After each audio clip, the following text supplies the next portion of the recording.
Esto es La Entrevista con Raúl Valladares.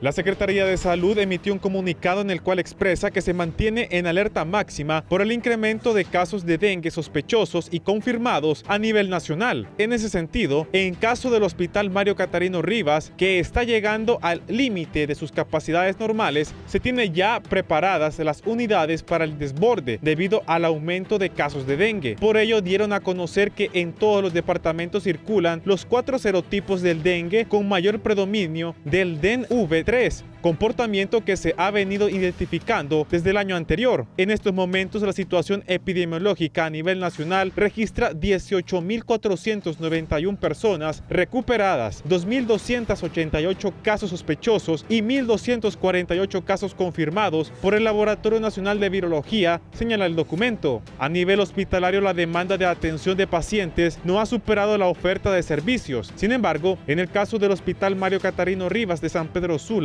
donde se está por llegar al límite en su oferta de cupos hospitalarios, se habilitarán a la brevedad 3 nuevas salas en el hospital móvil, 2 para pacientes pediátricos con 20 camas y una sala para pacientes adultos con 10 camas, detallaron las autoridades.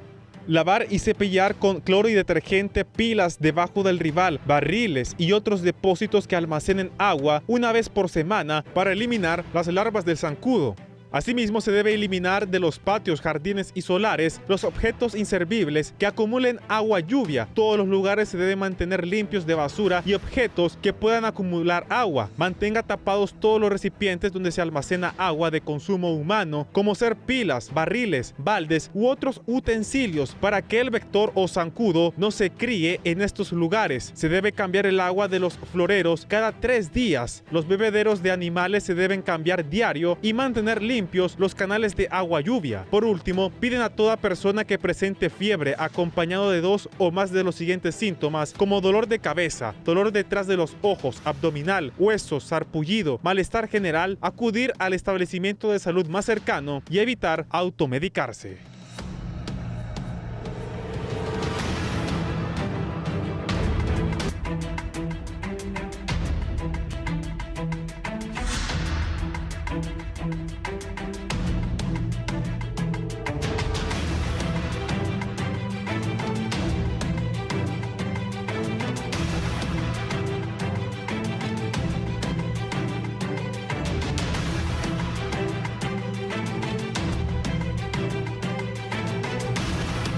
Buenos días, Honduras. Gracias por acompañarnos esta mañana en el foro La Entrevista por Canal 11, viernes 24 de mayo del año 2024. Estamos también en vivo a través de las frecuencias de Radiovisión Honduras y también en el www.canal11.hn. Honduras se encuentra en alerta máxima por brote de dengue y esto es una situación que repercute a todos nosotros. Nos acompañan esta mañana un grupo de expertos en el tema para, sobre todo, crear conciencia en la población hondureña de cuidarnos de esta terrible enfermedad que ya cobra muchas vidas en el país. Vamos a dar a conocer todos los detalles, las cifras, las condiciones de los centros hospitalarios ante esta alerta máxima que tenemos y que vivimos cada uno de los hondureños a diario. Damos paso a nuestros invitados y es un gusto darle la bienvenida esta mañana al doctor Pedro Medina. Él es de la Unidad de Vigilancia de Salud en el área de punto focal de dengue. Muy buenos días. Buenos días, licenciada. Un placer estar aquí en el programa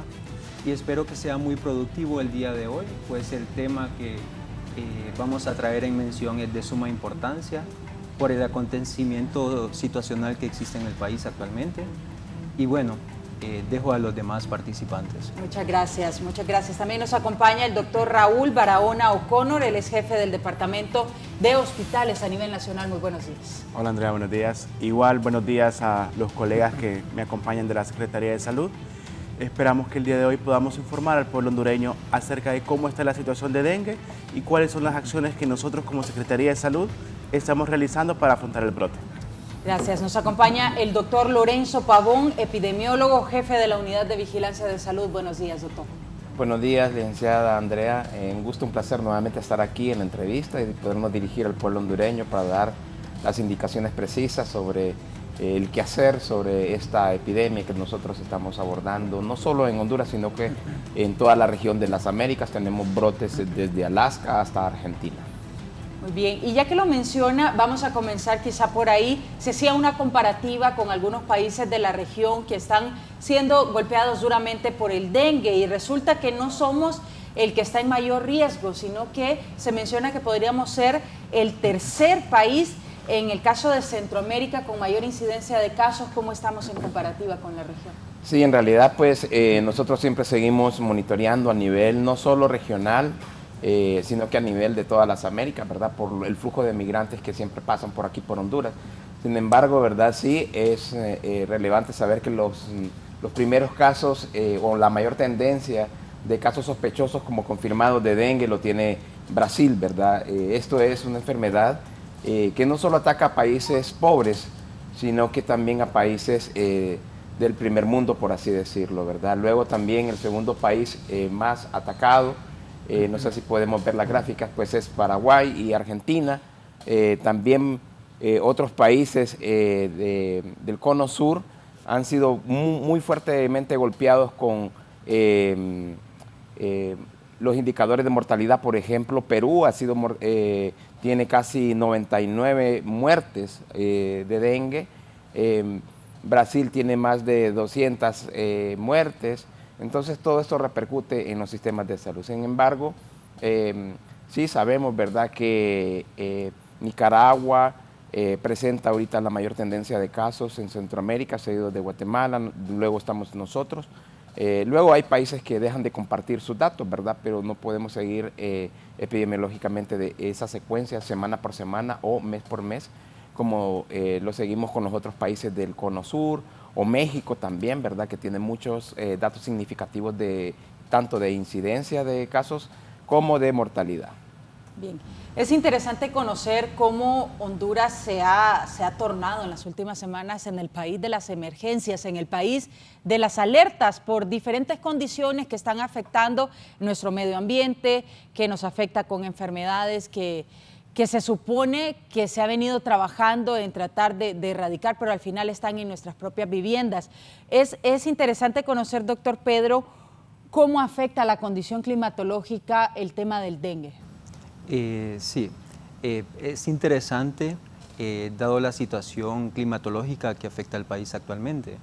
Si sabemos, recordando el ciclo de vida del vector, al momento de picar, la mosquita hembra, entonces desarrolla dentro de su útero los huevecillos. Entonces, al momento de buscar un recipiente y que esté en pilas o barriles, esta hembra inocula los huevecillos sobre el nivel de la pila.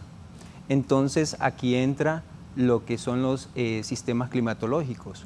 Por ejemplo, si tenemos un recipiente que no está tapado y recibe agua lluvia, este huevecillo entra en contacto con la humedad y lo que hacen es eclosionan. Entonces el ciclo vital suele ser más rápido ante la lluvia. Igual, aumentan los recipientes útiles para el vector y esto hace que aumente más este ciclo de vida. Cuando son temperaturas muy altas, como las que tenemos actualmente, el huevecillo tiene la capacidad de estar hasta 12 meses en condiciones de resequedad. Entonces es muy fuerte estructuralmente. Al momento de, como hay muchos huevecillos en estos recipientes, al momento de tener contacto con el agua, entonces aumenta y se generan los brotes. Y esto es lo que está sucediendo actualmente en el país. Es decir, entonces, que el calor sí afecta las condiciones del dengue y las hace más propicias. Sí, realmente ambos sistemas. El sistema, si está en las temperaturas muy bajas o muy altas. Entonces sí afecta. Ok. Ahora, con este tema de la alerta máxima por el brote de dengue, ¿qué cambia en las condiciones hospitalarias, doctor? ¿Y de qué manera entonces se preparan para quizá la temporada de lluvias?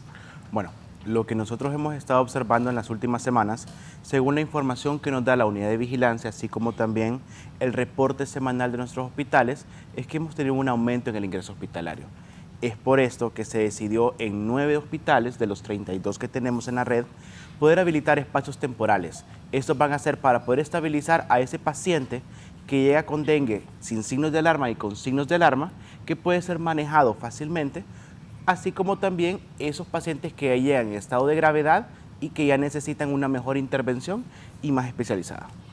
¿Qué significan estos espacios temporales para que la gente que está en casa nos entienda?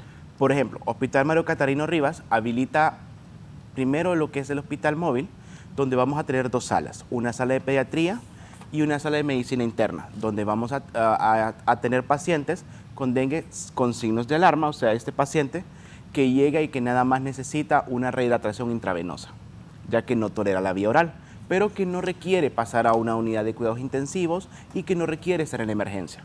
Pero además vamos a habilitar una sala dentro del hospital, y esto ya es para ese paciente que ya llega grave, este paciente que ya necesita un manejo mucho más estricto y que vamos a contratar también personal. Tenemos ya las planillas para contratar a médicos especialistas, médicos generales, auxiliares de enfermería y enfermeras profesionales para poder atender en estas salas.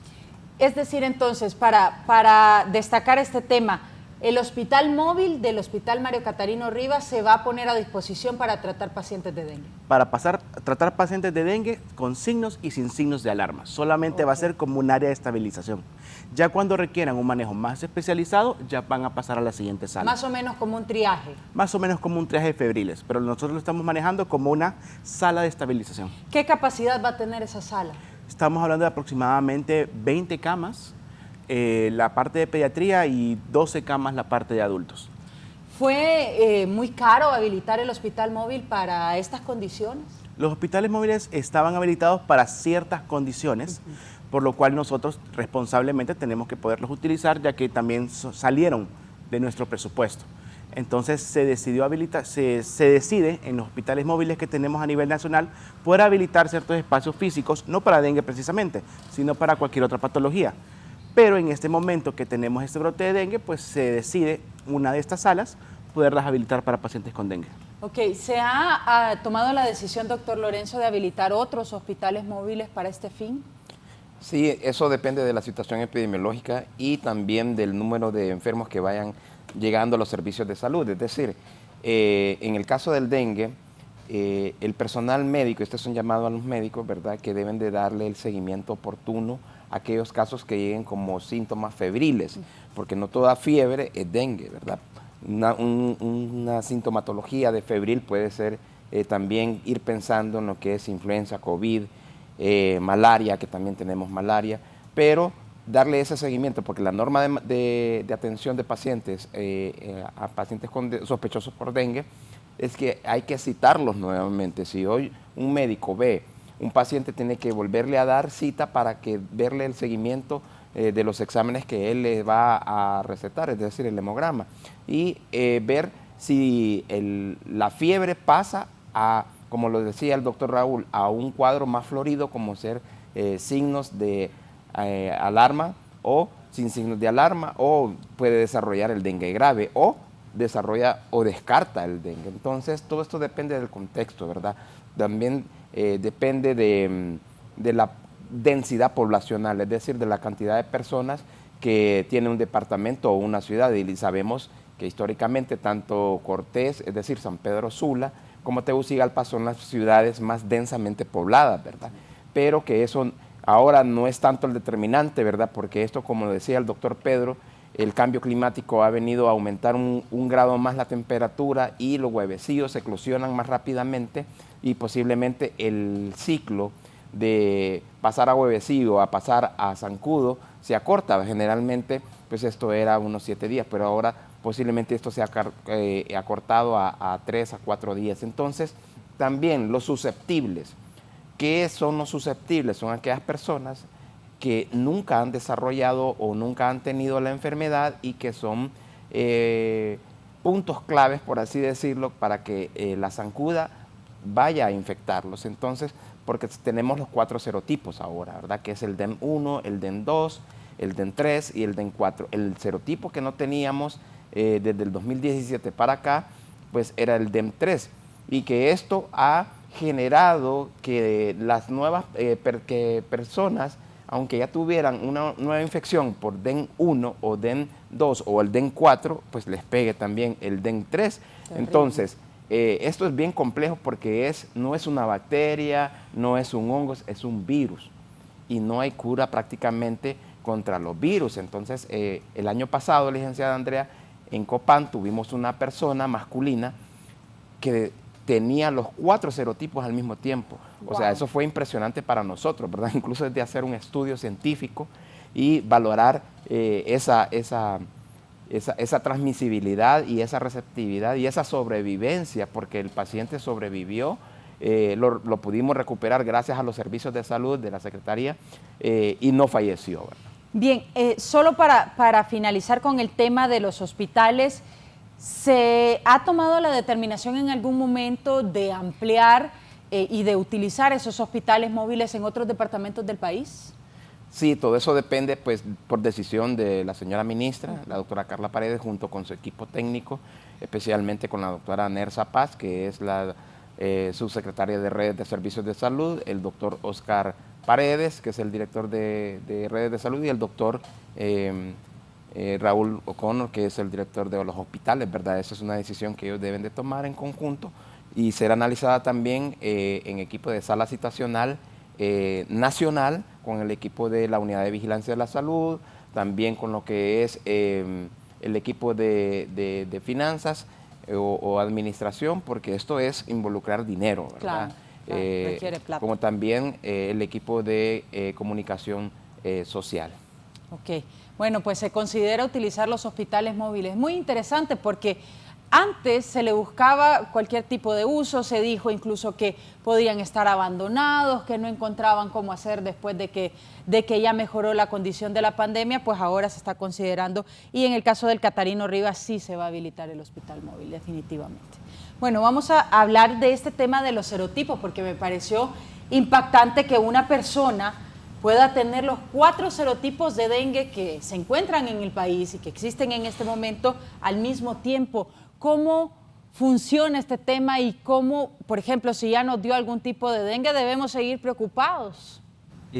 Bueno, licenciada, una pregunta. ¿Usted le ha dado dengue en alguna etapa de su vida? Fíjese que yo decía antes que a mí nunca me había dado, pero luego tuve la oportunidad de platicar con un experto y me decía que también hay gente que es asintomática. Entonces, que probablemente ya lo tuve y ni siquiera me di cuenta. ¿Funciona así? Sí, bueno, realmente la mayoría de casos de dengue son asintomáticos. Entonces, y la proporción que se mide estadísticamente o se vigila son aquellos pacientes que muestran síntomas o que cumplen los criterios epidemiológicos, ¿verdad? ¿Cómo funciona la situación de los serotipos? Por ejemplo, una de las epidemias antes del 2019 fue el 2009 y que el serotipo que estuvo mayormente circulando fue el DEM2. Entonces, la mayoría de estas personas fueron afectados por este serotipo. Viene el organismo, nuestro cuerpo genera las defensas, que son el sistema inmunológico, y genera una memoria. Esta memoria ya recuerda aquel serotipo 2. Entra 6 meses después, 7, esta persona se recupera y entra otro serotipo al país y puede verse de nuevo afectado con un nuevo serotipo, por ejemplo un DEM1. De nuevo, el sistema genera memoria contra este serotipo, entonces eso sí, que nos genera las defensas contra el mismo serotipo, por ejemplo contra el DEM1 o DEM2, dado el ejemplo. Pero si está circulando como en este momento el DEM3 y el DEM4, entonces las personas se pueden ver afectadas por estos nuevos serotipos. Ok, entonces, en términos sencillos, si a usted ya le dio dengue, no sabemos ni qué serotipo nos dio. Sí, y es como, ¿Nos puede afectar otra vez? Si vemos las estadísticas de las edades mayormente afectadas en el país, son aquellas poblaciones menores de 15 años. ¿Son la mayoría en Son la mayoría estadísticamente afectadas. Entonces, esto también tiene una explicación, y es que en el 2019, por ejemplo, que fue la última epidemia nacional, si vamos a estas poblaciones que ya tienen 5 o 6 años, estas son, como decía el doctor Lorenzo Pavón, poblaciones especiales, porque su organismo no tiene la memoria inmunológica de ningún serotipo. Y actualmente en las Américas el DEM3 es el que mayor circula y tiene un comportamiento sumamente irregular, inespecífico.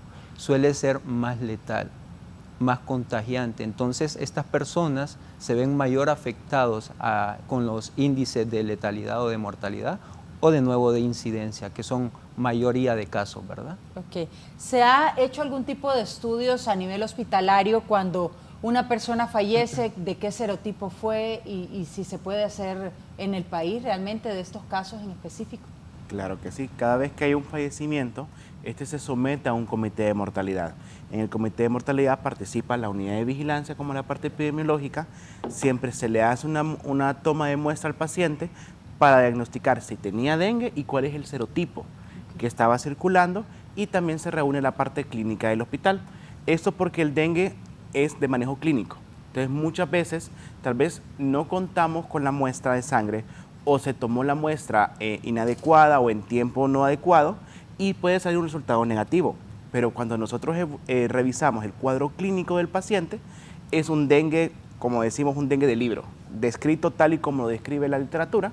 Entonces ya el comité decide que por factor epidemiológico y por factor clínico el paciente tiene dengue. Entonces sí, nosotros tenemos un registro de los fallecimientos, de los que se les ha podido tomar muestra, cuál ha sido el serotipo por el cual han fallecido. ¿Y le ha tocado conocer algún caso, como lo mencionaba el doctor Lorenzo, de que sea por varios serotipos? Ya han habido casos, tal vez dentro de la red no se han captado los 4, pero sí pacientes que han estado circulando con 2 serotipos o incluso una coinfección con otro virus, que también eso agrava un poco lo que sería el cuadro. ¿Con qué otro virus, por ejemplo, se podría, si una persona atraviesa dengue y se podría combinar además con otro Por virus? ejemplo, durante la pandemia, eso fue claro, mirábamos pacientes que tenían COVID y que a la vez también tenían dengue. Podemos ver un paciente con neumonía que también tiene dengue, o un paciente, por ejemplo, que ingresa al hospital con dengue, pero que posteriormente desarrolla otra patología, una neumonía intrahospitalaria, y eso ya complica un poco más el cuadro. Es por eso que también se decide movilizar estos pacientes de la emergencia, porque cuando el Catarino dice que tiene la emergencia llena, no solo son pacientes con dengue, sino que son pacientes con muchas patologías diferentes. Entonces nosotros tenemos que sacar ese paciente con dengue y ponerlo en una sala especial, porque es una sala que ocupa mosquitero, porque tenemos esa fácil transmisión del virus y que también necesitamos a los especialistas sobre ese paciente. Es por eso también que se decide habilitar ciertas salas para dengue. Sí, exacto. No pueden estar combinados con, por ejemplo, pacientes de ortopedia, que es muy común ver en nuestros hospitales. Y eso es lo que a veces alarma a la población cuando decimos la emergencia está llena, pero no está llena solo de pacientes con dengue, está llena de las múltiples patologías que llegan al hospital y nosotros simplemente queremos brindar una mejor atención. Ustedes pasaron el video de lo que era la sala del Hospital Móvil del Catarino Rivas. Vemos que es una sala que está totalmente preparada, que tiene todos los insumos. Se trabajó con la ULMI, la unidad de medicamentos, para poder abastecer a estos hospitales con el medicamento necesario y ya tienen el recurso humano, o sea que ya estamos listos para poder afrontar este brote que tenemos en este momento de dengue. ¿Conoce usted cifras de cuánto costó la habilitación de este hospital móvil? No tengo las cifras exactas, pero entre lo que ya se contaba de los insumos del hospital, el hospital también, el director, el doctor Gabriel, se ha movido, así como los demás directores que han habilitado salas de dengue para poder hacer sus gestiones y conseguir los insumos necesarios. Y nosotros como nivel central lo que hacemos nada más es revisar dentro del presupuesto que tenemos cuáles son las contrataciones que podemos hacer para poder habilitar estas salas. Claro, de acuerdo a personal. Doctor Lorenzo, ¿cómo ve las condiciones hospitalarias ante esta alerta máxima por este brote de dengue? Bueno, en realidad que estamos un poco sorprendidos con el doctor Raúl porque la alerta que nosotros emitimos fue la alerta epidemiológica, el cual aquí le regalo la alerta epidemiológica, pero la alerta creo que se enfoca más que todo en la reorganización de la red de servicios de salud, es decir, la ampliación de las salas, que se preparen cada uno de los hospitales, y no solo los hospitales, sino que los centros de salud, también la ampliación y contratación de nuevo personal para que, en vista de la tendencia y la nueva incidencia de casos y esta nueva serotipo de DEM3 que desde el año pasado la hemos venido detectando, nos han estado incrementando ciertos ingresos hospitalarios, y al hacer esto entonces nosotros dimos algunas indicaciones para que se instalara un semáforo, de decir verde, amarillo y rojo, para ver el colapso hospitalario. ¿Y cómo podemos evitar un colapso hospitalario? Lo que Redes está haciendo, ¿verdad? Ampliar los servicios, ampliar las camas y prepararse. Por ejemplo, el hospital del Progreso, ellos tienen ya una sala muy amplia, que yo la visité hace 2 o 3 meses atrás, y ellos están listos y preparados para que esa sala, que tiene una capacidad de alrededor de unas 50 camas, estén ya listas y preparadas. Pero la incidencia de ingresos hospitalarios de cada hospital depende de esa toma de decisión oportuna. Entonces, como decía el doctor Raúl, no solo es la cama, sino que la contratación de personal, el poner un mosquitero, porque un paciente puede estar con el DEM1, por así decirlo, y a la par podemos tener el DEM3, que es el según epidemiológicamente es el más agresivo, y que de la mortalidad que hemos tenido es el que más se ha presentado en ese serotipo. Entonces puede venir, si tenemos una sala sin mosquiteros, puede venir una zancuda y pica al que está infectado con DEM3 y pasárselo también al DEM1. Como le digo, fue sorprendente para nosotros el año pasado encontrar que una persona en Copán pues se le habíamos detectado los 4 serotipos. Yo decía, ¿qué es esto, verdad? Es algo, y no falleció. Tal vez a nivel internacional nos ayudan con los estudios también, porque sabemos que requiere tiempo, recursos. Sí, claro. Nosotros estamos trabajando con la Universidad Nacional Autónoma de Honduras, con la academia, ¿verdad? Ellos hacen incluso algunos estudios de resistencia de insecticidas.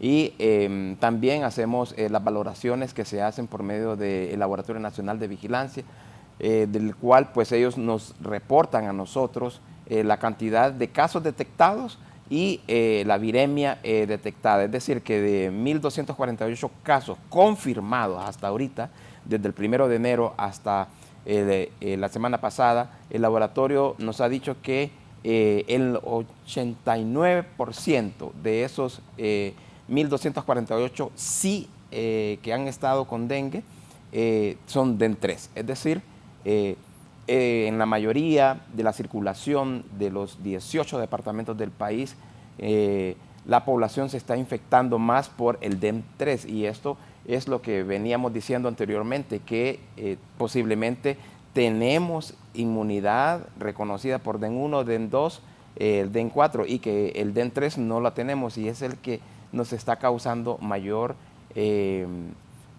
número de ingresos hospitalarios o personas sospechosas con dengue o que desarrollen el cuadro florido o en el ingreso de la mortalidad. Este tema realmente es muy preocupante, y por eso quisimos como darles este espacio hoy para hablarlo, porque se ha hablado mucho de la contaminación y de otros temas que también son muy relevantes, pero en el momento se está viviendo situación difícil a causa del dengue. Decía el doctor Lorenzo que se ha desarrollado cierta resistencia a los insecticidas comunes que usamos nosotros en casa. ¿Cómo funciona en este caso, doctor Pedro? ¿Y cuáles entonces serían los mejores para este serotipo 3, que es nuevo, que no lo conocemos mucho en el país precisamente porque no lo teníamos antes? Sí, la relación con la resistencia a los insecticidas, pues Honduras no se ha quedado atrás en cuanto a los estudios. Actualmente hay sensibilidad, o sea, el insecticida que se utiliza actualmente son dos. Uno es un larvicida que ataca a la larva en el ciclo vital después de que la mosquita hembra inocula sus huevecillos. Esta, al tener contacto con el agua, se convierte en larva y esta es totalmente acuática, la larva. Entonces ahí es donde entra el famoso BTI. El BTI es un bacilo israelensis que ataca justamente la larva. Esta bacteria está prácticamente erosiona el útero o el sistema digestivo de esta larva y de esta forma elimina este ciclo del vector. Luego tenemos el adulticida. El adulticida que utilizamos actualmente es el Aquarestling, que es un piretroide que tiene muchas combinaciones de diferentes insecticidas. Actualmente se toma como un punto límite que si un insecticida no mata más del 97% hasta el 98%, entonces ya hay una resistencia genómica del vector, o sea que su organismo, el vector, ya tiene resistencia a aquel insecticida. Actualmente anteriormente se utilizaba el deltametrina. El deltametrina es el que la población está acostumbrada porque tira mucho humo. Como el Plagatox, que le dicen comúnmente. Entonces es a lo que la población pide y son algunas alcaldías, se les hace el llamado, ¿verdad?, que utilizan este insecticida, que es la deltametrina, y ya está científicamente evidenciado por parte de la Secretaría de Salud, por parte de la Universidad Nacional Autónoma, que hay resistencia a este insecticida. ¿En qué serotipos en específico? ¿Todos? En los 4. Ok, entonces... En el vector como tal. Para que usted en casa tome las consideraciones, el Plagatox entonces no sirve para el dengue. Ya, No igual funciona. que los aerosoles, sí, claro, hay una tasa de letalidad. Si, por ejemplo, andan 10 mosquitos volando en la habitación, va a matar un número, pero no va a matar el total, y eso es lo que genera la resistencia. Bien. Según la OMS dice que de 100 mosquitos, por así decirlo, si solo se mueren 80, pues ya hay resistencia. Tiene que morirse del 91 para arriba. Nosotros tenemos unos laboratorios de entomología en la cual ahí tenemos por así decirlo, unas como jaulas, y ahí tenemos criaderos de zancudos y los alimentamos, y luego cuando la población crece y hacemos las pruebas pertinentes para ver si el insecticida nos está causando resistencia o no, y eso lo valoramos, y agradecemos también a la parte de la academia, de cual también en conjunto con la unidad de vigilancia de la salud hacemos los estudios y valoramos eso. Como decía el doctor Pedro, ¿verdad? Todo depende de ese indicador. Si es menor a 90, entonces ya es resistente, y si es mayor a 91, la mortalidad de los zancudos que se mueren, entonces sí lo podemos seguir utilizando. Y la OMS entonces recomienda la rotación, pero la rotación de los insecticidas debe de ser de manera regional, ¿verdad? Es decir, que Nicaragua puede estar utilizando un insecticida y nosotros otro diferente, pero si utilizamos el mismo insecticida al mismo tiempo, más bien eso causa una resistencia más acelerada por la movilidad de las personas, ¿verdad? Y recuerde que cuando una persona se mueve, posiblemente también uno traslada los mosquitos, ya sea en los vehículos, ya sea en las maletas, etcétera, ¿verdad? Entonces eso también es uno de los determinantes sociales de la salud que nos permiten que los casos sospechosos y confirmados de dengue pues también aumenten. A nivel nacional, hablando de los DEMS, lo hemos detectado casi el DEN3 en casi todos los departamentos, excepto en, gracias a Dios, Choluteca y lo que es Lempira. En esos 3 departamentos todavía no lo hemos detectado, pero en los otros departamentos sí, el DEN3 es el que más ha estado circulando en relación también al DEN 1, al DEN 2 y al DEN 4. Esto quiere decir, ¿verdad?, que esto se ha prácticamente universalizado en todos los departamentos de Honduras, ¿verdad? Y como decía el doctor Pedro, esto es de los susceptibles, o sea, los casos de las personas que nunca han contraído el DEN 3, pues lo pueden contraer, y de una de las maneras, ¿verdad?, de cómo evitar es, uno, pues usar los repelentes, ¿verdad? Dormir bajo un mosquitero, proteger a la población, principalmente a las mujeres embarazadas, a los menores de 19 años para abajo, porque sí hemos encontrado toda esa incidencia, ¿verdad?, que en la mayor número de casos se han presentado de 14 a 19 años, pero que también tenemos una población muy vulnerable, que son los menores de 5 años. Doctor Pavón, tenemos lista la presentación para que nosotros podamos entender en pantalla cómo estamos en condición de país, y le quería consultar, ya que esta es una situación regional, digámoslo así, ¿ha tenido contacto con los gobiernos de otros países que están afectados? Por ejemplo, Nicaragua, que está muy cerca y que es uno de los mayormente afectados. Sí, en realidad, pues, recordemos que nosotros tenemos la presidencia pro tempore de lo que es SICA, ¿verdad? SICA es el Sistema de Integración de Países de Centroamérica y República Dominicana. Hay varias comisiones ahí, ¿verdad?, dentro de las cuales, pues, está lo que es la COTEVICI, ¿verdad?, y de la cual, pues, presido. Al tomar la presidencia de COTEVICI, nosotros como país estábamos obligados a hacer un Zoom, o decir, por una sala situacional regional, y se presentó la situación epidemiológica de Panamá, de Costa Rica, de Nicaragua, de El Salvador, de Belice, de Guatemala y de Honduras en ese Zoom. Y en ese Zoom nosotros pudimos ver, ¿verdad?, que en muchos de los países la circulación del DEN 3 ya lo teníamos desde hace el año pasado, ¿verdad? Esto vulnera también, como lo he venido diciendo, ¿verdad?, la migración de las personas que desde el cono sur pasan por acá. Por aquí pasan también personas de Haití, de África, de China, y esto también produce de una u otra manera una nueva incidencia de casos importados de dengue. Y en relación a la población de Honduras, entonces la transmisibilidad es más acelerada, ¿verdad? Y al ser más acelerada, pues lógicamente vamos a tener posiblemente unos ingresos hospitalarios, lo cual estamos evitando un colapso hospitalario en cada uno de estos 9 hospitales que se acaba de mencionar por parte del doctor Raúl. Yo no sé si podemos seguir viendo más diapositivas. Usted puede ver ahí, como yo les decía al principio, ¿verdad?, Brasil es uno de los mayores países del primer mundo con mayor número de casos confirmados de dengue. Miren, más de 6 millones y más de 2.899 muertes, ¿verdad? Eso es una gran cantidad. Luego le sigue Argentina, luego Paraguay, ustedes pueden ver ahí las cifras, ¿verdad?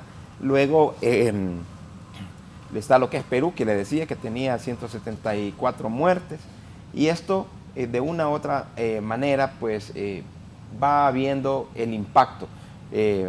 Lo que nosotros hacemos en epidemiología, pues ir viendo la tendencia. Mire que desde 1990, que es la gráfica de abajo, hasta el 2024, la situación de dengue en América, eso es en toda América, ha ido entonces aumentando, y que casi podemos decir del 2010 hasta el 2024 ha sido como una zona de meseta.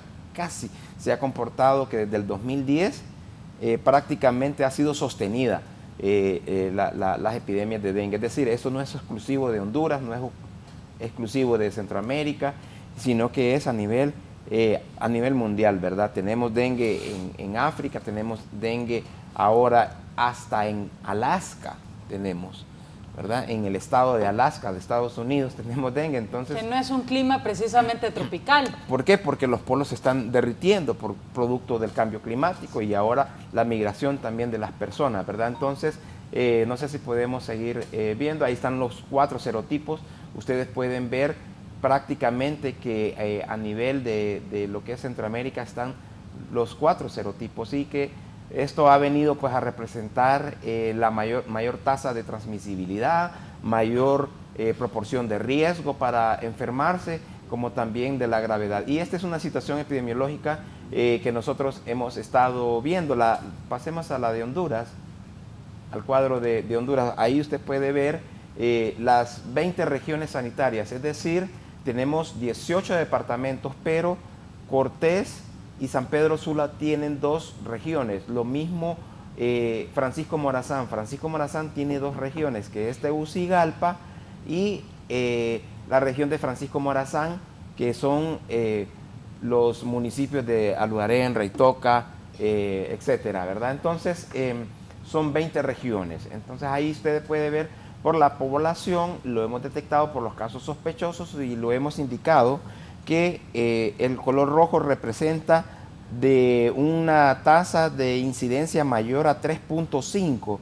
El color amarillo representa de 2.4 a 3.49 y el color verde representa una tasa de incidencia de rango de 1.30 a 2.39 y el color azul de 0.2 a 1.29 y menor a 0.1 de tasa de incidencia semanal de casos sospechosos, pues el color blanco.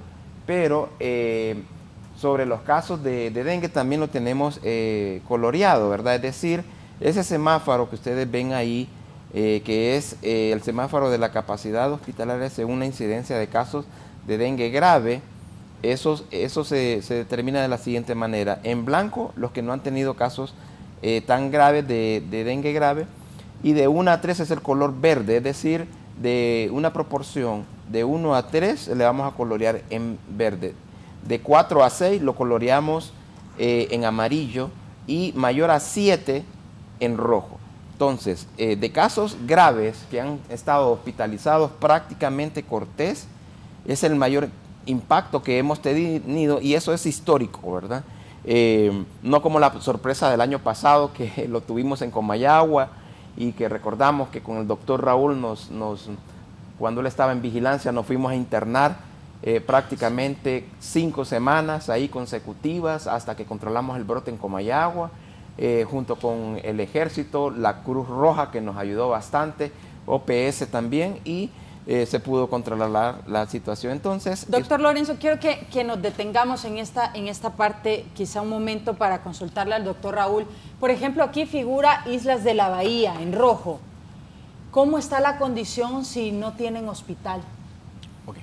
Recordemos que esta tasa se saca también por la cantidad de población que tenemos y la cantidad de población de la isla es menor. Entonces, con menos casos vamos a tener, obviamente, que la tasa de incidencia va a salir mucho mayor. Ahora, ¿qué es lo que se está haciendo en Roatán? Nosotros en este momento, después del incendio que hubo en el hospital, se habilitó un espacio temporal, que es una iglesia adventista, donde ya tenemos cuál va a ser el flujo de atención de pacientes. Tenemos identificada, según una cartera de servicios que contaba el Hospital Roatán, cómo vamos a tener la distribución. Nosotros esperamos ya en 3 meses, bueno, ya 2, porque ya pasó 1, ya tener este hospital temporal, que es el que estamos construyendo con fondos de la CID, para ya poder tener una estructura más robusta de lo que va a ser el Hospital Roatán y que en 18 meses ya tengamos el nuevo Hospital Roatán, tal como se tenía planificado en la gestión de la presidenta.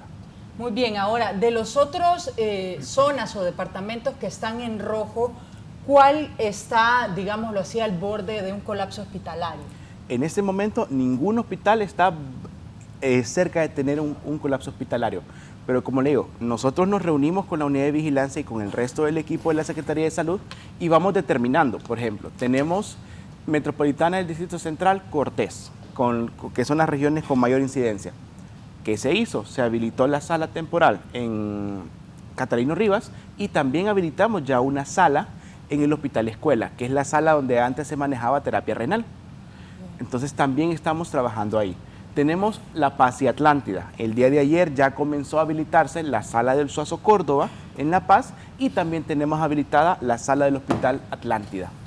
Entonces, según vamos viendo la situación epidemiológica y el ingreso hospitalario, se van tomando las decisiones de las aperturas de estas salas, no solo en el segundo nivel, que son hospitales, sino que también el primer nivel hace sus acciones. Por ejemplo, también estamos haciendo esa ampliación de horarios en los establecimientos de salud. porque lo que yo menos deseo es que la gente me colapse el hospital, porque el hospital no solo recibe dengue, recibe un montón de patologías.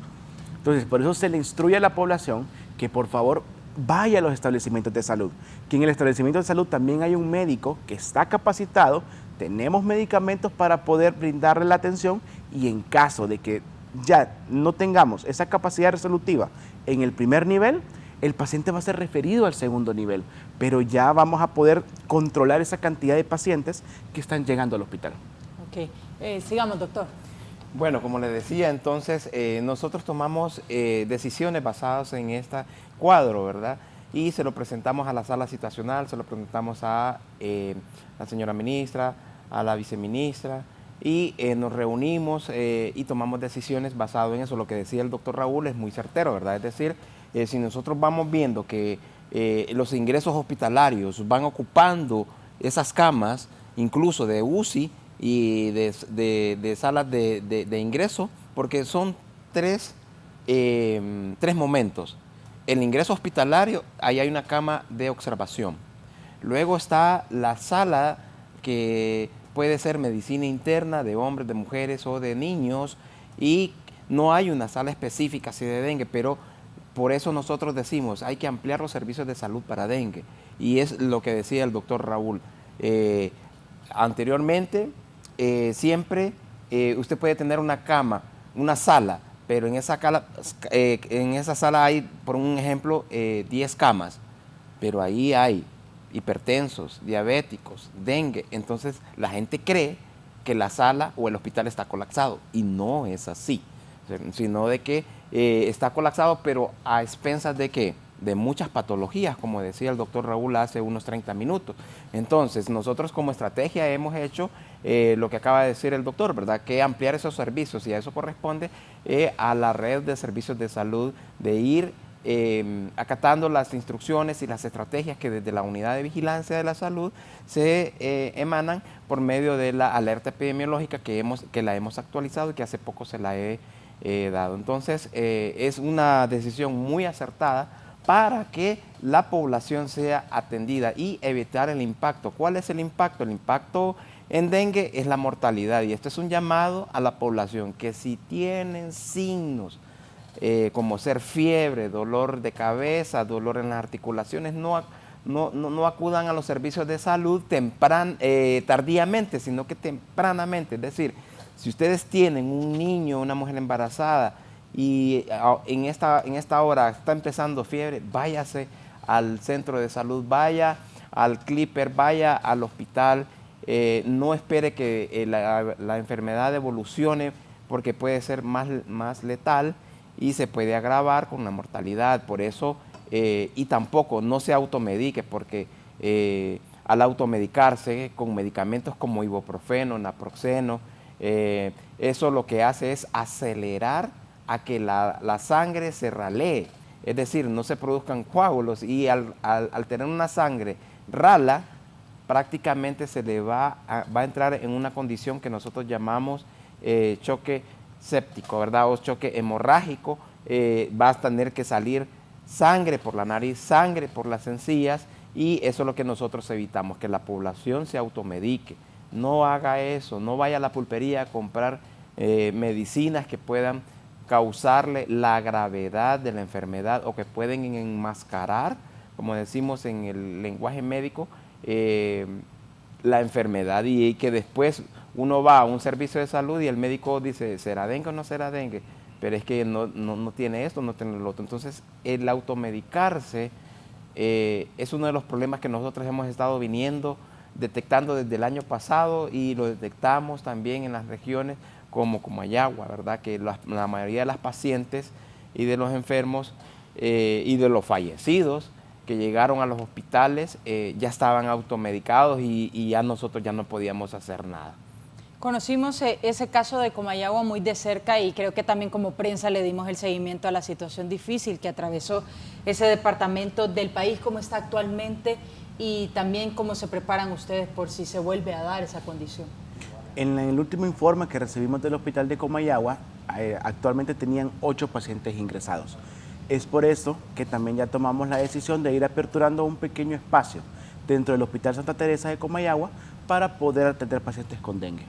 Okay, excelente. Ahora, doctor Pedro, en el caso de Comayagua en específico, ¿cómo fue el fenómeno? ¿Qué serotipos registran? ¿Y por qué se dio de manera tan masiva?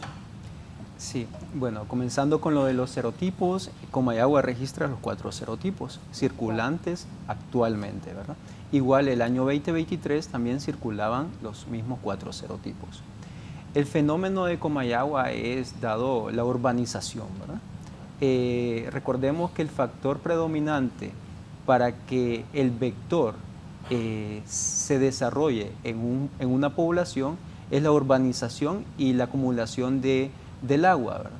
Entonces, recordemos que Comayagua tiene un aeropuerto, entonces hay mucha migración, ¿verdad? Hay mucho paso de personal, ya sea de Tegucigalpa, de Cortés hasta esta zona del país. Entonces, el mismo vector que, por ejemplo, una persona sintomática se trasladaba de Tegucigalpa a Comayagua por X o Y razón, el vector de Comayagua tenía contacto con esta persona infectada, transmitía la infección a una persona de Comayagua, entonces desarrollaba un ciclo, ¿verdad? Y como decía, la sobrepoblación que lleva Comayagua y la migración de las personas con escasos recursos, con sistemas de agua insuficientes, que tienen que acumular agua, de que Comayagua, su ciclo o su sistema climático es cálido, y al momento de tener contacto con el agua, entonces este ciclo se aligera. Entonces esos fueron los determinantes sociales para que el vector tuviese ese impacto en esta zona. También está lo que mencionábamos con los serotipos, el DEM3, que en este momento circula y estuvo circulando en esta zona del país, y es mayor tasa de incidencia, que es mayor número de casos, y mayor tasa de letalidad, que son fallecimientos, ¿verdad? Ok. Y en el caso de estos serotipos, por ejemplo, ¿cuál es el tratamiento cuando identifican de cuál está sufriendo la persona, doctor? La verdad que ¿O no se diferencia? el serotipo no va a diferenciar realmente cuál va a ser el manejo, sino que esto va evolucionando desde un dengue sin signos de alarma a un dengue con signos de alarma a un dengue grave. Nosotros lo manejamos de la misma manera. Realmente saber el serotipo es más una información epidemiológica más que clínica realmente. Ok, excelente. Ahora, doctor Lorenzo, ¿cómo se preparan para la temporada de lluvias que esperamos que venga pronto, porque ya no aguantamos tampoco la contaminación? Y si realmente la llegada de las lluvias va a afectarnos con más casos de dengue. Bueno, mire, cada región sanitaria o cada departamento ya tiene experiencia, ¿verdad?, por años. Uno lo que hace es emitir las alertas, ¿verdad?, es decir, el comportamiento y la tendencia de los casos. Cada región sanitaria tiene un plan de verano y un plan integral en lluvias, es decir, que ellos ya tienen que ir preparando qué es lo que debo de preparar y ejecutar en ese plan durante la temporada ciclónica que ya próximamente va a ir ingresando. Entonces, cada plan tiene sus otros planes, es decir, un plan hospitalario, un plan de la unidad de vigilancia de la salud, un plan de comunicación del riesgo, y ellos se integran y deben de integrar esa fase. Generalmente hay 2 fases en esto del dengue, ¿verdad? Una fase interepidémica y la fase epidémica, indistintamente si ocurre o no lluvias. Entonces, se generan 2 tipos de planes de contingencia para el abordaje de esto. Como decíamos, ¿qué se está haciendo ahorita en el plan de contingencia de los hospitales? Pues se está ampliando los servicios, se está ampliando las camas, se va a contratar algún personal sanitario temporal para ir amortiguando todos estos pacientes que puedan ir ocupando los servicios de salud. Entonces, cada región sanitaria tiene su plan específico para el abordaje integral del dengue. Cuando digo integral, ahí deben de haber la integración de las Fuerzas Armadas, que agradecemos el apoyo de ellos, las ONG, las iglesias, los patronatos. Ayer vi que en Choluteca una municipalidad hizo el abordaje integral y lo felicitamos, ¿verdad?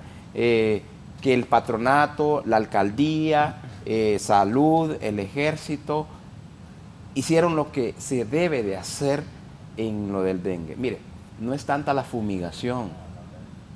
Salud puede estar fumigando, pero si la población no identifica y no destruye los criaderos de zancudos, de nada sirve estar fumigando. Eso fue en Choluteca. Eso fue en Choluteca. Que la gente se preocupó por limpiar. Correcto, sí. No recuerdo la alcaldía o la municipalidad o el lugar, pero sí ellos agarraron el machete, hicieron la reducción de la maleza, recolectaron la basura, las pusieron en unas bolsas, andaban 2 volquetas, eso yo lo vi.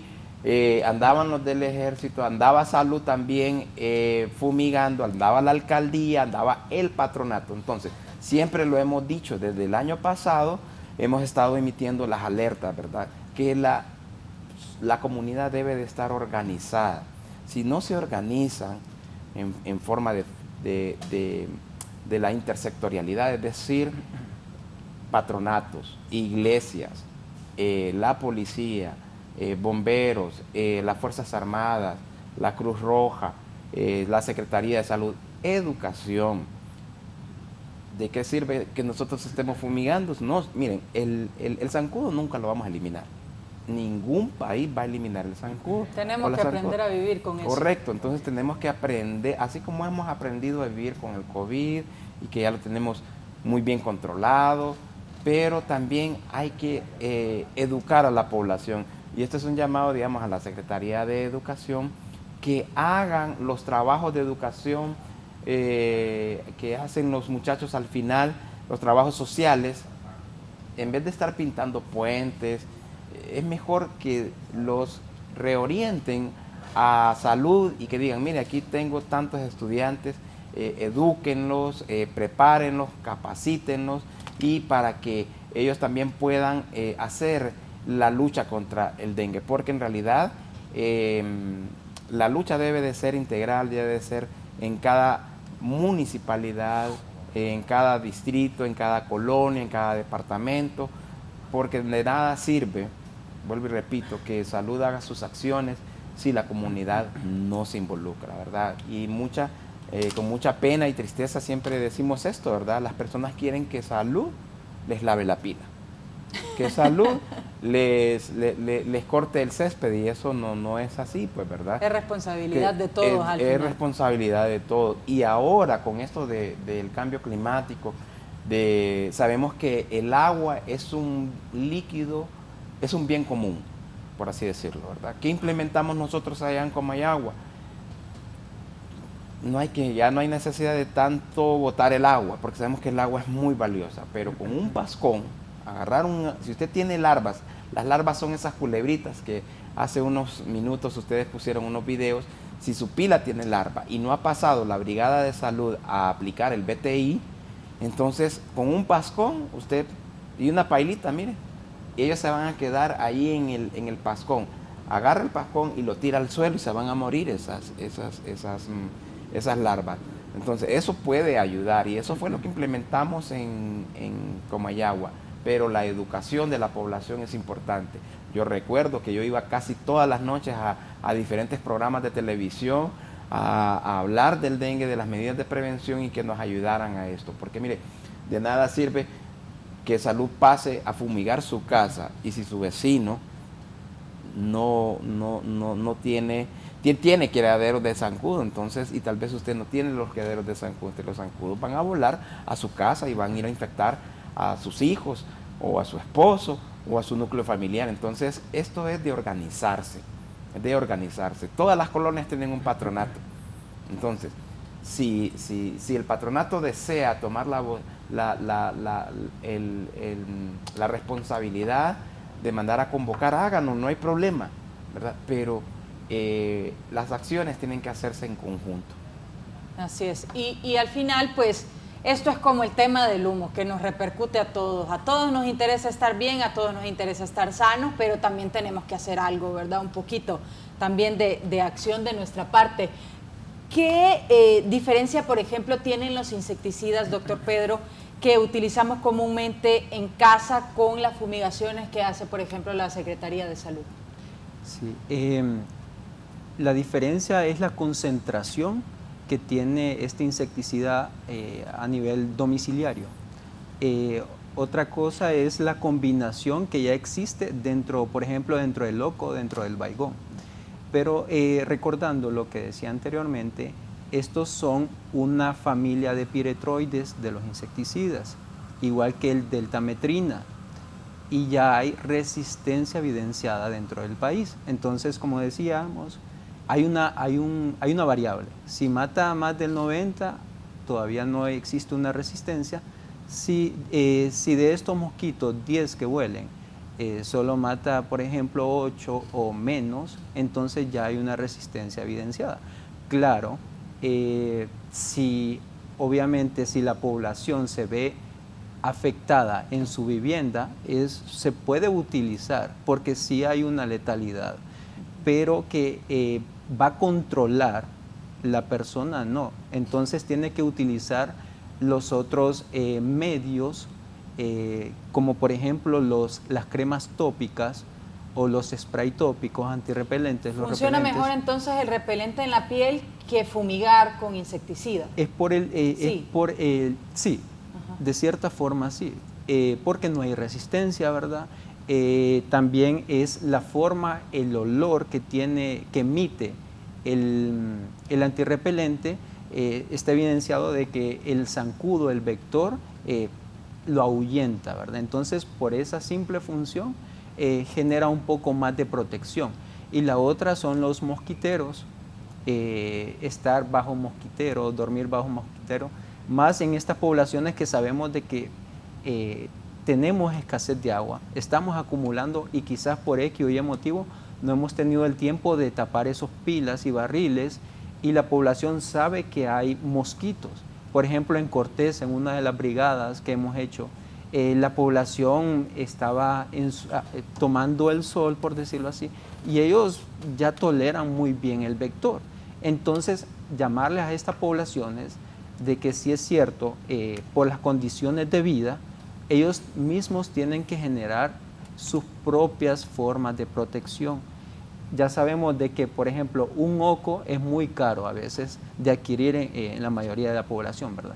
Pero un repelente es una inversión actualmente.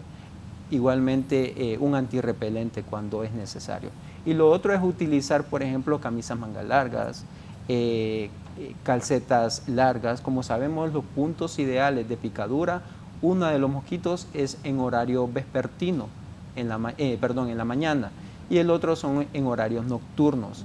Es cuando el vector le gusta mucho la oscuridad, ¿verdad? Entonces, en estos horarios es cuando la luz del día no tiene contacto directo con ciertas áreas de la vivienda.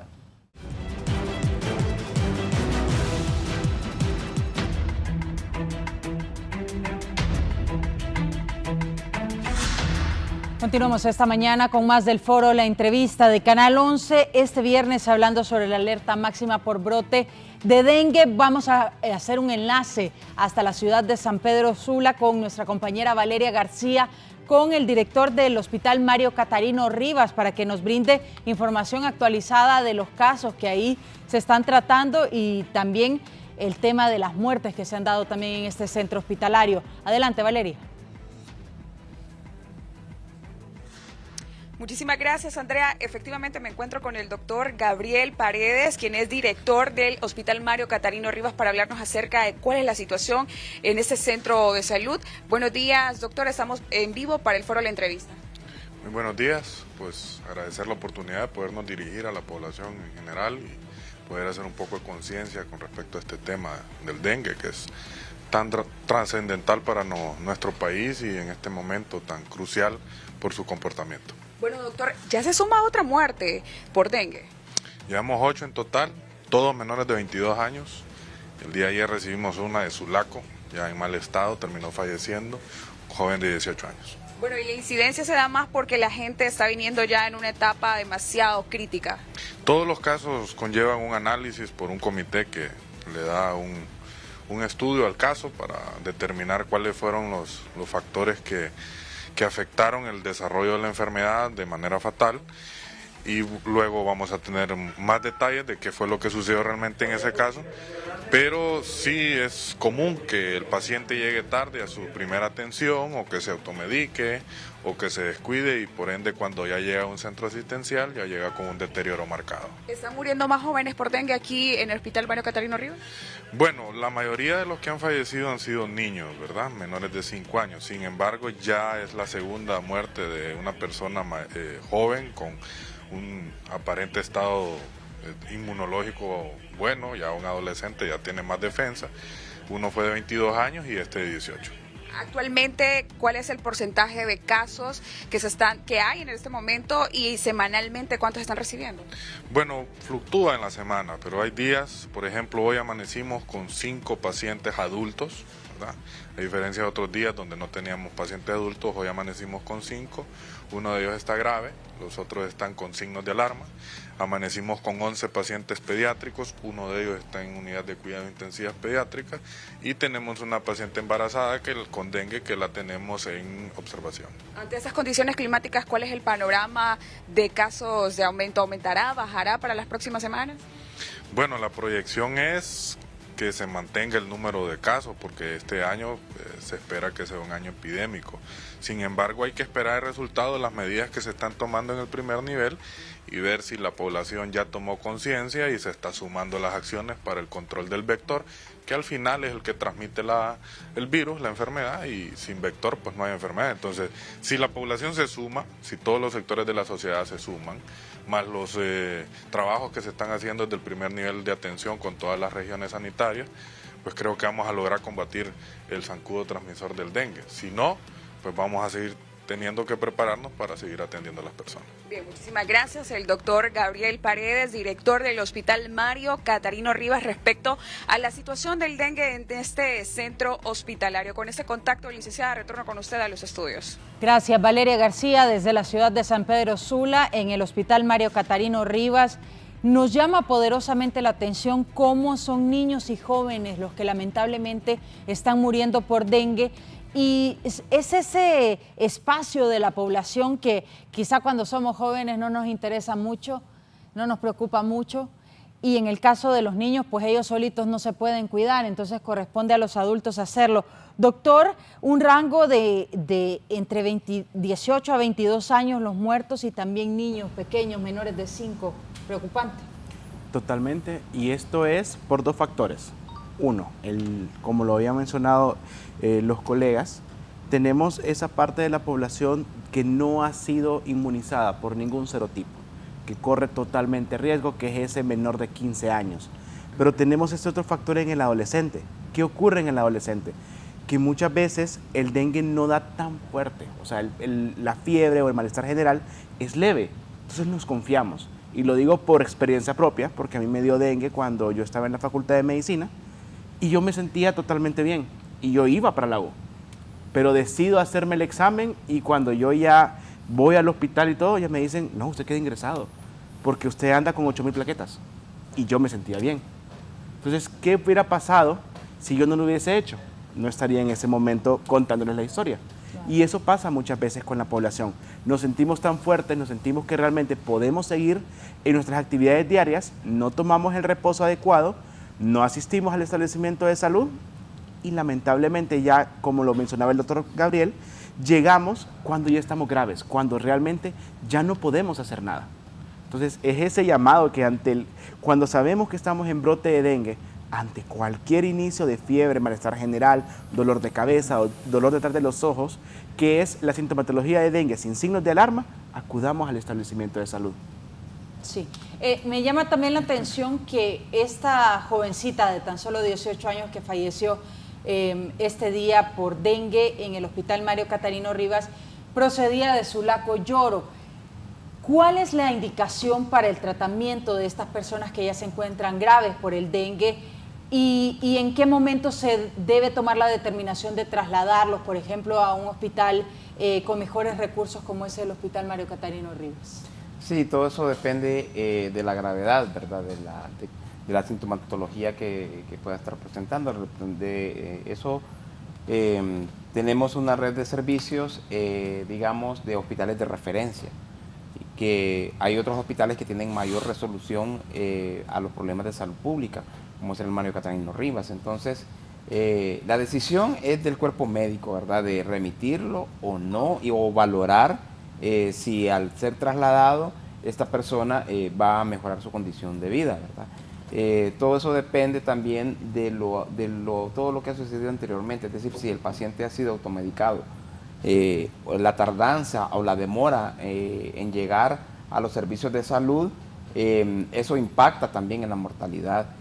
Como decía el doctor Barahona hace unos momentos, de que se hace un comité de mortalidad, ¿verdad? Usted puede tener dengue, pero también puede tener una enfermedad de base y que puede ser de que en algún momento, en el análisis que se haga por medio del comité de mortalidad, fallezca por dengue o con dengue. Entonces son dos cosas que en epidemiología uno debe de tener bien claro, ¿verdad?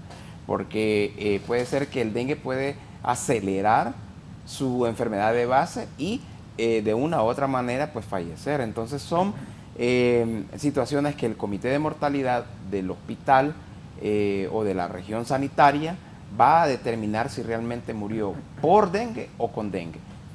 Bueno, ¿cómo interactúa, por ejemplo, el dengue? Si ya tenemos dengue y, por ejemplo, vivimos en Tegucigalpa y estamos viviendo y respirando esta capa de humo terrible que nos ha afectado hace ya algunos meses, ¿tiene algún impacto realmente esta combinación en nuestra salud? Doctor Pedro. Sí, hay un impacto, ¿verdad? Por ejemplo, solo la condición climatológica, estar en un ambiente contaminado, uno afecta a aquellas poblaciones que tienen enfermedades de base. Ese es el primer impacto que existe. Lo segundo es a la población infantil, que no tiene desarrollado su sistema inmunológico, sus defensas como tal, ¿verdad? El impacto se acelera o se ve más difícil, más complicado en una persona que tenga o sea infectado por dengue en esta situación. Recordemos todas aquellas síntomas y complicaciones que puede generar un dengue o no tratado correctamente, o un dengue que no sea, como decía el doctor Raúl, en aquellas poblaciones en la cual la adolescencia se siente que no está afectando de manera adecuada para llevar a la cama a un paciente como tal. La fiebre del dengue también es conocida como la fiebre rompehuesos, porque es un síntoma que genera ausentismo tanto del nivel laboral como del nivel estudiantil. Entonces, si una persona, por ejemplo, tiene una enfermedad respiratoria de base y es infectado por el virus del dengue, entonces esta condición climatológica genera una deficiencia en el sistema respiratorio, aumenta la capacidad de toxicidad dentro del sistema organismo, y esto se ve como un ambiente ideal para el ciclo del dengue. Es más, aún una persona que haya tenido, por ejemplo, la memoria que hablábamos, por ejemplo, de un virus DEM2, y de nuevo un virus DEM2 vuelve a infectar a esta persona o reinfectar, esta persona, si tiene un sistema inmunológico no adecuado, puede generar síntomas, no quizás con la forma o la complicación que debería de generar como tal. Entonces se ve muy afectado la población. ¿Hasta cuántas veces, por ejemplo, nos puede dar el dengue? El dengue, hasta 4 veces. 4 veces, máximo en la vida. Máximo en la vida, así es. Muy interesante. Esa fiebre rompehuesos me hace recordar, en algún momento mi mamá me llamó y me dijo, yo creo que tengo artritis o algo por el estilo, por el dolor que sentía, y no tenía ningún otro síntoma, y era precisamente dengue. Hablemos un poco de los síntomas para que no se le olvide a la gente, sobre todo cuando se dan síntomas estomacales que nunca lo asocian a que pudiera ser dengue, doctor Raúl. Bueno, para comenzar vamos definiendo las 3 etapas del dengue. Dengue sin signos de alarma es todo ese paciente que comienza con fiebre, malestar general, como lo explicaba el doctor Pedro, un dolor en las articulaciones, dolor de cabeza y dolor de los ojos. Ese es el inicio claro, que es la fase febril del dengue. Luego pasamos al dengue con signos de alarma, que ya es este paciente que tiene dolor abdominal, que es el principal síntoma que realmente podemos detectar. Podemos incluso ver sangrado en mucosas, o sea, por nariz o por las encías, muy leve. No, la gente también a veces piensa que es la hemorragia que va a haber y no, realmente son sangrados muy leves, y esto ya nos indica que está pasando de un dengue sin signos de alarma a un dengue con signos de alarma. ¿Cuál es el criterio para hospitalización? Cuando este paciente deja de tolerar la vía oral, o sea que por más que nosotros le estamos dando líquidos, el paciente comienza a vomitar o comienza a tener diarrea. Es aquí donde nosotros ya pasamos al nivel hospitalario, porque este paciente necesita líquidos intravenosos y ya va evolucionando de un dengue con signos de alarma a un dengue grave. Incluso llega al punto de que llegan a un shock hipovolémico irreversible. O sea que este paciente realmente ya, por más que nosotros comencemos a darle líquidos, comencemos a aplicarle aminas, ya no podemos regresar del estado donde está este paciente. Por eso se llama un shock irreversible, o sea, ya no lo podemos regresar. Y en muchas ocasiones, a los hospitales de referencia, como ser Hospital Escuela y Hospital Mario Catarino Rivas, nuestro paciente ya está llegando en ese estado. Y por más que los pediatras, por más que el internista intente meterlo en la unidad de cuidados intensivos, le dé todo el manejo que requiere con aminas vasoactivas, no lo vamos a poder recuperar. Entonces es por eso que siempre se le indica a la población que realmente tiene que tener cuidado. Ahora, dentro de las fases del dengue hay una bien particular. ¿Cuál es el problema? Que nosotros, si a usted se le va la fiebre, usted dice, ya no tengo dengue. Y es ahí donde comienza la fase crítica del dengue. O sea que las mamás se confían porque ven primero 3 días al niño que está decaído. Después el niño comienza a jugar, se le fue la fiebre, se le baja el malestar de cuerpo. Entonces uno dice, el niño ya está bien, ya no lo voy a llevar a la consulta. Y es aquí donde el niño ya entra en la fase crítica, donde ya comienza a haber esa extravasación, esa salida de líquidos entre un espacio a otro, y cuando realmente comienza a complicarse. Es por eso que siempre se le recomienda a las mamás que, aunque el niño ya esté bien, si esté en su 3er, 4 día de enfermedad, siempre tienen que acudir al establecimiento a esas citas de seguimiento, porque es en este momento donde nos confiamos y donde el niño se complica. Y dicen, mi niño estaba bien y en cuestión de 24 horas se complicó. Y no es cierto. Cuando uno ya evalúa la historia clínica del paciente, se da cuenta que llevaba 3 días con fiebre, el niño ya estaba bien en el 4.º día, pero 5.º y 6.º se complicó.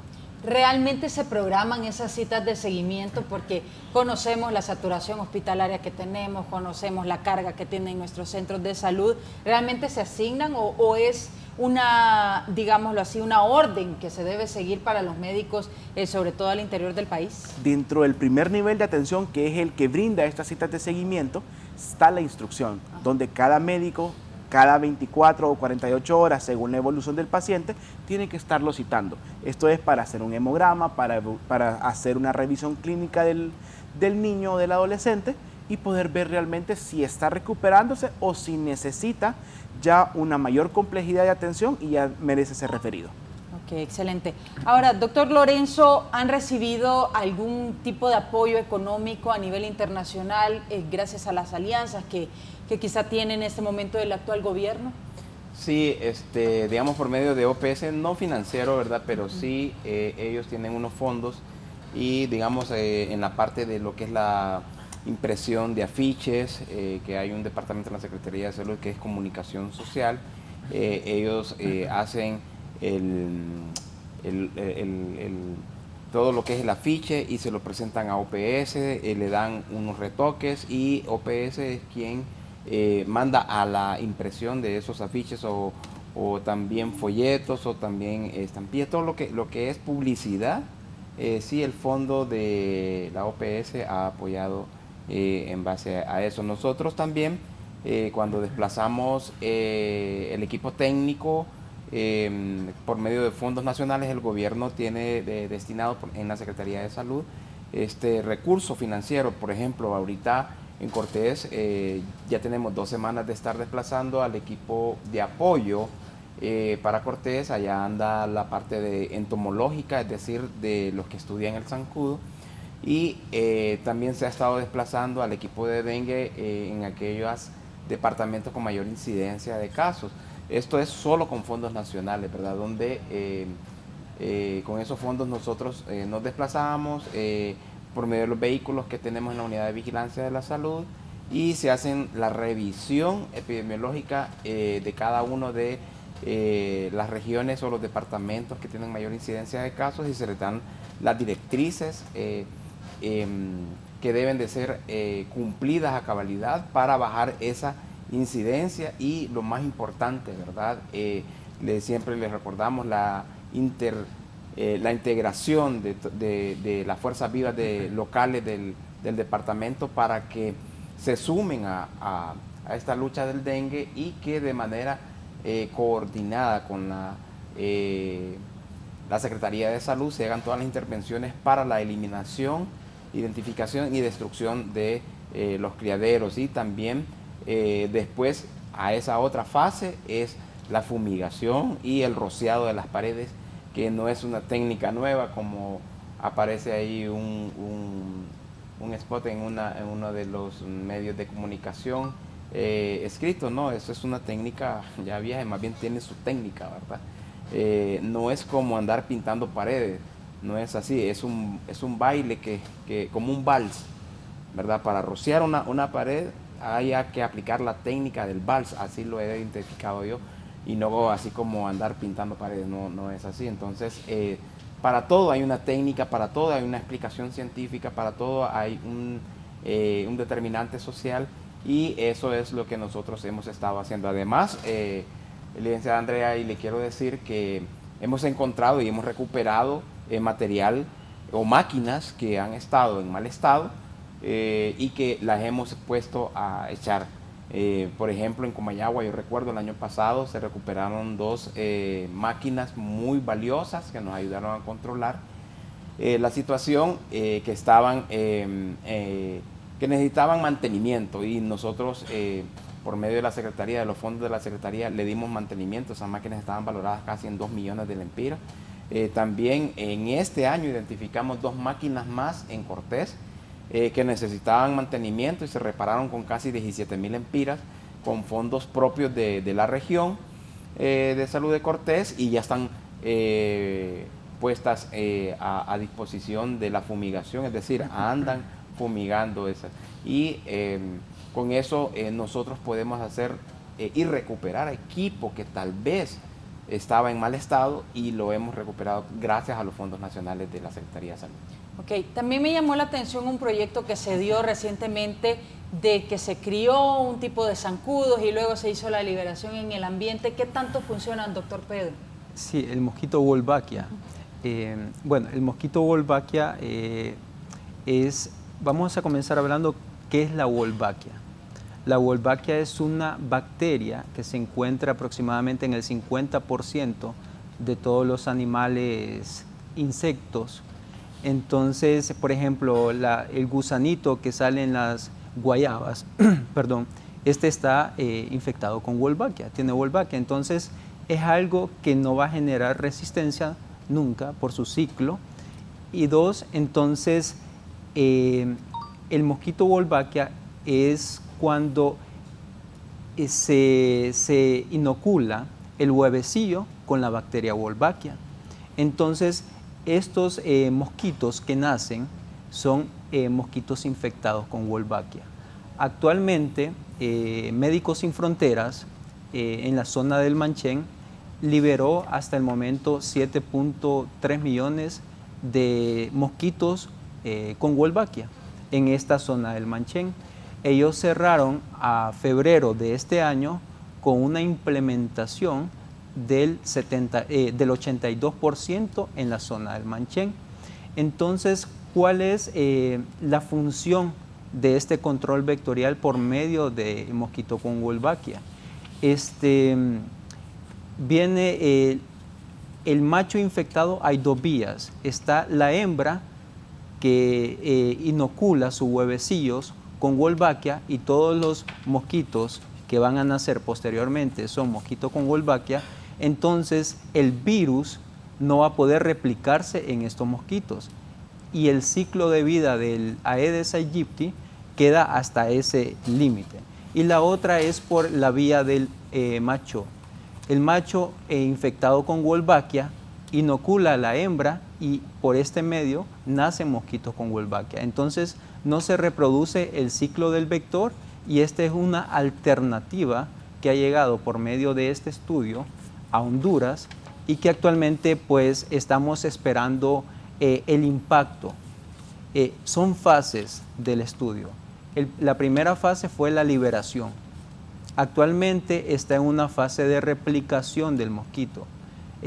Como lo manejamos, el mosquito salvaje, que es el que normalmente no está con Wolbachia, se mezcla con el mosquito Wolbachia y generan la familia, ¿verdad?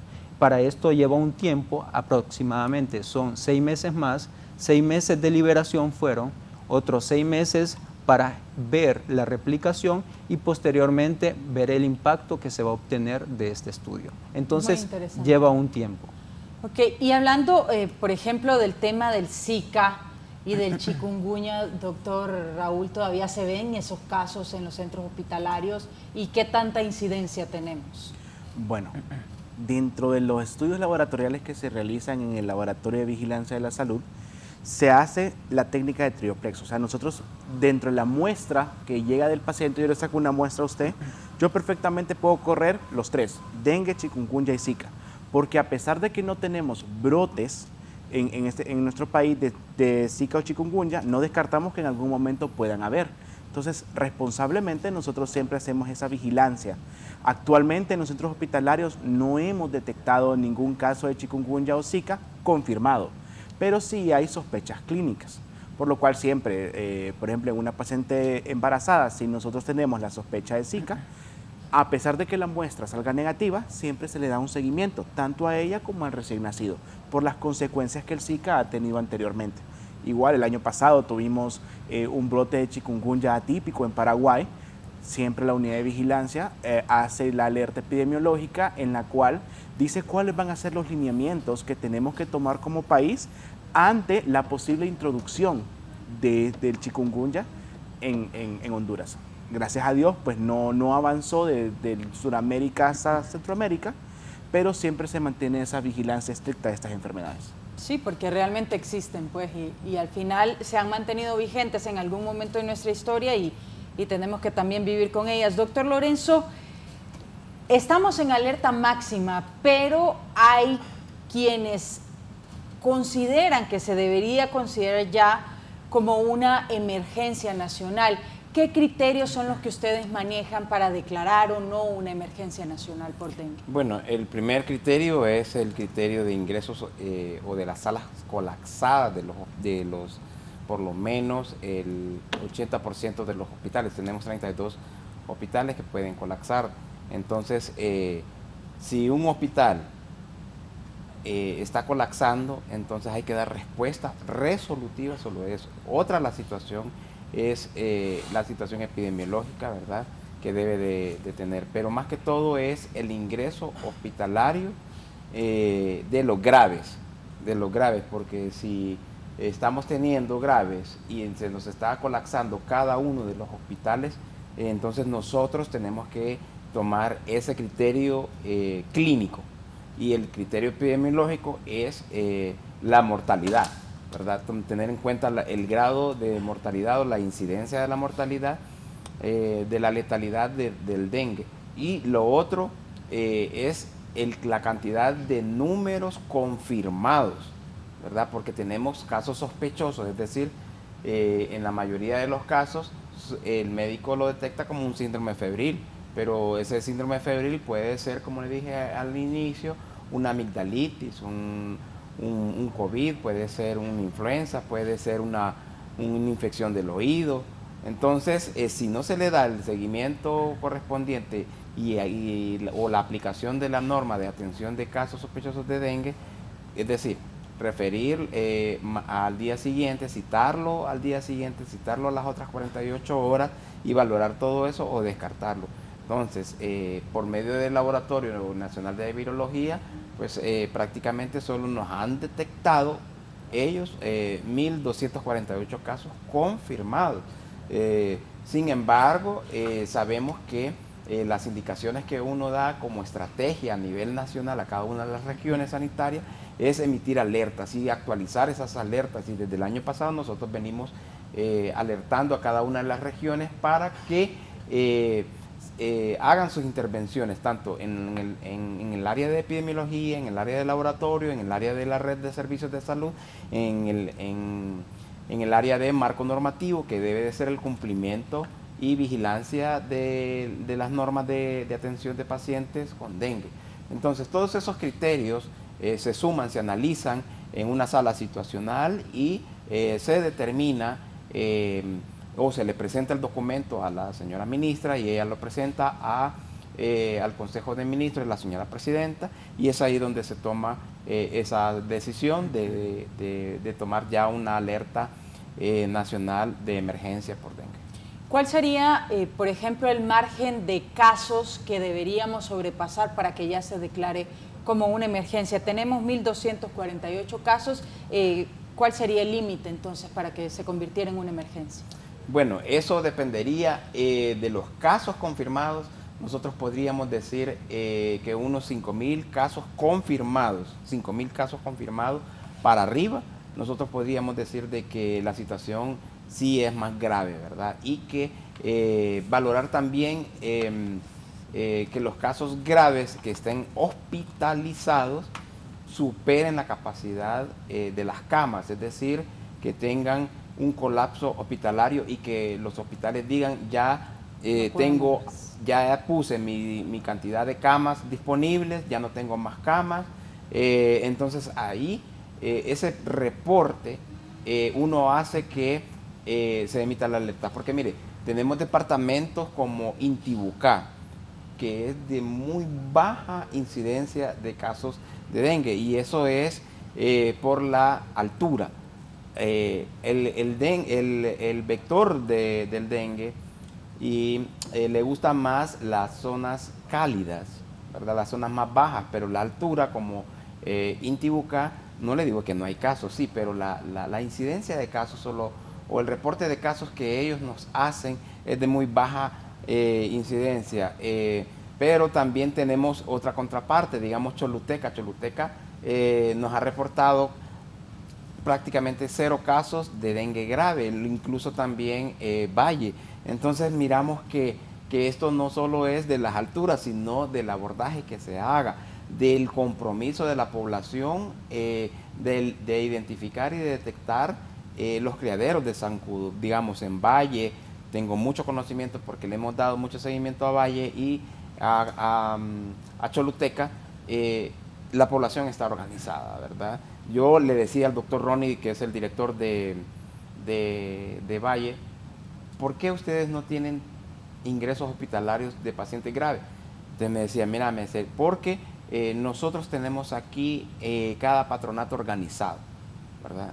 Y vamos y visitamos in situ meses sobre cada una de las colonias o las aldeas y los municipios y les damos seguimiento de que esa organización de eliminar los criaderos, que es la fase preventiva para que la población no se me enferme, pues esa es la clave. Claro, esa es la clave, pues la eliminación de los criaderos. O sea, la concientización y la participación ciudadana organizada. Lo mismo que me alegra, ¿verdad? Como le digo, que ayer vi que ya como Choluteca empezó a organizarse de esta manera. Entonces, tomando en cuenta todo esto, nosotros podemos ir viendo el comportamiento tanto hospitalario en el ingreso a sala UCI o de sala de dengue que se puedan ir instalando o las personas que van a observación, es decir, a emergencia, y que solo se quedan 2 o 3 horas y que después los remiten a su casa y que después les dan seguimiento. Bueno, ¿está de acuerdo, doctor Raúl, con esos criterios? Claro que sí, son los criterios que como Secretaría de Salud y como equipo técnico estamos manejando en este momento. Como lo explicaba el doctor Pavón, realmente nosotros lo que estamos haciendo es cumplir con la normativa, no solo nacional, sino también internacional, sobre cómo debe hacerse el manejo adecuado del dengue. Y que vamos viendo cómo va evolucionando la enfermedad y vamos activando cada una de las etapas según vemos la evolución. Es muy interesante también conocer cómo la gente se automedica y cómo cuando tiene algún síntoma pues simplemente se toma una pastillita que según nosotros nos va a hacer sentir mejor, porque yo también me he automedicado en algún momento y yo sé y reconozco que es un error. Pero, doctor, ¿cuál sería el tratamiento adecuado para la gente que nos ve, que quizá tiene algún síntoma de dengue y que no lo considera tan importante? Bueno, usted menciona algo bien importante, la automedicación, que no solo vemos ese problema en dengue, sino que lo vemos en todas las patologías. Sí. Solo para dar un ejemplo previo a la respuesta, nosotros en este momento estamos luchando contra la resistencia antimicrobiana. ¿Por qué? Porque ahora usted va a una pulpería, usted va a una farmacia y le venden antibióticos a diestra y siniestra. Y lamentablemente la gente dice, tengo fiebre, me tomo un antibiótico. Y se empieza a automedicar, como lo mencionaba el doctor Pavón, o sea, con ibuprofeno, naproxeno, con antibióticos, que realmente eso va complicando el cuadro. Entonces, es una lucha que tenemos como Secretaría de Salud, y no solo en Honduras, sino a nivel mundial, de que nosotros vamos a cualquier farmacia y creemos que el farmacéutico que está ahí nos dice, tome esto, que esto lo va a recuperar. Y hasta que ya estamos mal, acudimos al establecimiento. Entonces, ¿cómo es la medicación del dengue? Va de la misma manera cuando va evolucionando la enfermedad. Si tenemos un dengue sin signos de alarma, el objetivo principal es la hidratación y el control de los síntomas como el malestar general y la fiebre. Por eso es que se recomienda las sales de rehidratación oral, líquidos y el acetaminofén.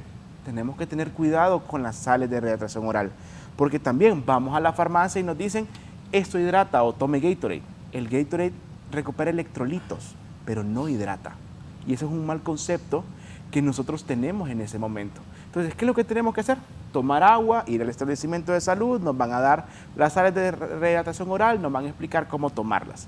Ahora, ¿qué ocurre con este paciente que ya no me tolera la vía oral? O sea, que por más que yo lo quiero hidratar, ya no puedo. Y que ya tiene un dolor abdominal, que ya tiene sangrado de encías, que ya cuando lo reviso tiene pulsos bajos. Es aquí donde yo ya decido llevarlo a un centro asistencial y lo pongo en una sala de estabilización, donde nada más voy a estar administrándole líquidos por la vena para poder mantener hidratado al paciente, porque esa es la ciencia del dengue, mantener una hidratación adecuada en el paciente. Ya cuando yo veo que por más que lo mantengo hidratado, la presión arterial me comienza a bajar, yo aquí ya necesito darle un manejo mucho más especializado, y es por eso que ya se ingresa a las unidades de cuidados intensivos y ya se comienza el manejo con aminas vasoactivas. Bien, es momento de hacer una nueva pausa comercial, pero antes de irme a la pausa quiero dar lectura a un tuit que ha emitido el secretario privado de la presidencia, Héctor Manuel Zelaya Castro, a través de su cuenta de X. Dice, encuentro con el presidente Nayib Armando Bukele Ortiz, menciona la cuenta de Nayib Bukele, integración, diálogo y cooperación Honduras-El Salvador. Esto lo he emitido hace algunos minutos, este día en horas de la mañana, ha sostenido esa reunión y ojalá que sea de prosperidad para Honduras, pues, y que esta relación bilateral pues tenga frutos beneficiosos para nuestro país.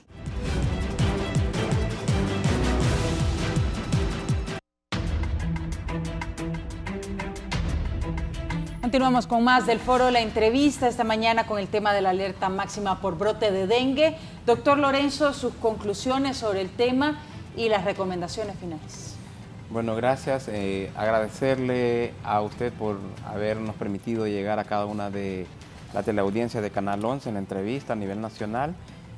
A la población general, pues pedirles que se organicen para identificar y destruir todos los criaderos de zancudo. También aquellas poblaciones como San Pedro Sula, Cortés, Tegucigalpa,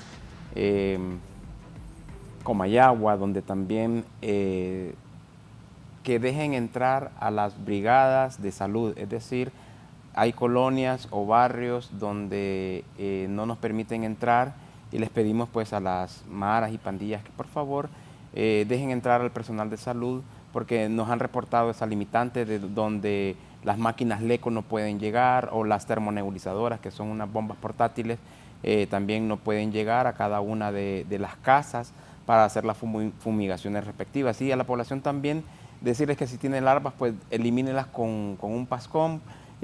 También, y si ya se les aplicó el BTI, con una pailita, antes de sacar o limpiar su pila, pues agarrar una pailita y agarrar un poco de agua, lavar su pila si usted lo desea, ¿verdad? Y luego, cuando ya esté limpia y seca, llenarla de agua y introducir nuevamente el agua que ha sacado de la pailita a la pila, tener bien chapeado lo que son los terrenos o solares baldíos también, y organizarse, ¿verdad? Desde el patronato, la iglesia, la Secretaría de Salud, de Educación, los patronatos, todo esto debe de estar bien coordinado para que cada colonia, cada barrio, cada municipio, cada departamento realmente puedan tener menor incidencia de casos de dengue y que no se automediquen, ¿verdad? Porque la automedicación, eso retarda la atención al primer nivel de atención, es decir, a los centros de salud, y eso hace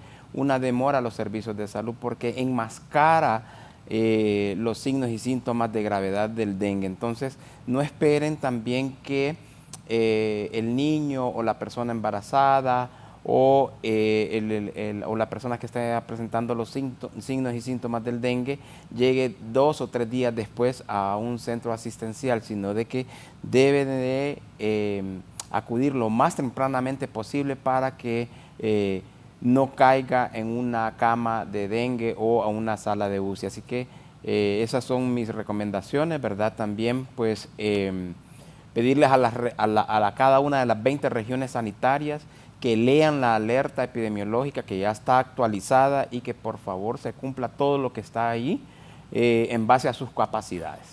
Doctor, ¿les afecta mucho la violencia en algunas zonas para el ingreso del personal para realizar las fumigaciones?